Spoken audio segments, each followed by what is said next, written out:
sud-ouest, justement, où la cueillette des pommes a commencé avec une semaine d'avance dans le Tarn-et-Garonne. C'est le premier département producteur de France. Et malgré le coup de froid du mois d'avril, la récolte s'annonce bonne. C'est ce qu'ont constaté entre Mozac et Grisol, Paul-Étienne Zahn et Brian Roch. Ces pommiers croulent littéralement sous le poids des fruits. Avec plus d'une semaine d'avance, la cueillette a commencé dans les vergers du Tarn-et-Garonne, une précocité due aux températures élevées du début de l'été. Une pomme comme celle-ci, je dirais, elle est bonne à cueillir, puisque bon, elle est bien colorée, elle a un calibre, je dirais, bon. C'est la Gala, la première variété qui lance la longue période de cueillette. Elle va durer jusqu'au mois de décembre. Du coup, sur cette exploitation, on passe de 6 à 60 personnes. C'est forcément à la main, et puis bon, comme il faut choisir le calibre, la couleur, je dirais encore, on n'a pas trouvé, disons, une machine qui fait tout ça. Sur cette autre exploitation, on s'active également.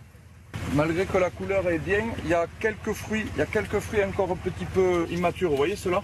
Ici, un bon cueilleur va récolter jusqu'à 150 kg de pommes par heure. On considère qu'un cueilleur qui est formé cueille plus d'une tonne par jour. Nous sommes une vingtaine et nous cueillons à peu près 24, 25 tonnes par jour. Cet hiver, le gel a causé des dégâts dans plusieurs pays d'Europe avec une forte baisse de la production et par conséquent une hausse des prix attendue en magasin. Dans ce verger, ce coup de froid du mois d'avril a affecté l'aspect de certaines pommes.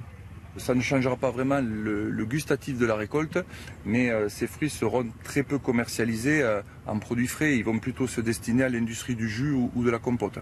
Avec ses kilomètres de pommiers plantés en plaine, le Tarn-et-Garonne produit 230 000 tonnes par an, soit une pomme sur 5 consommée en France.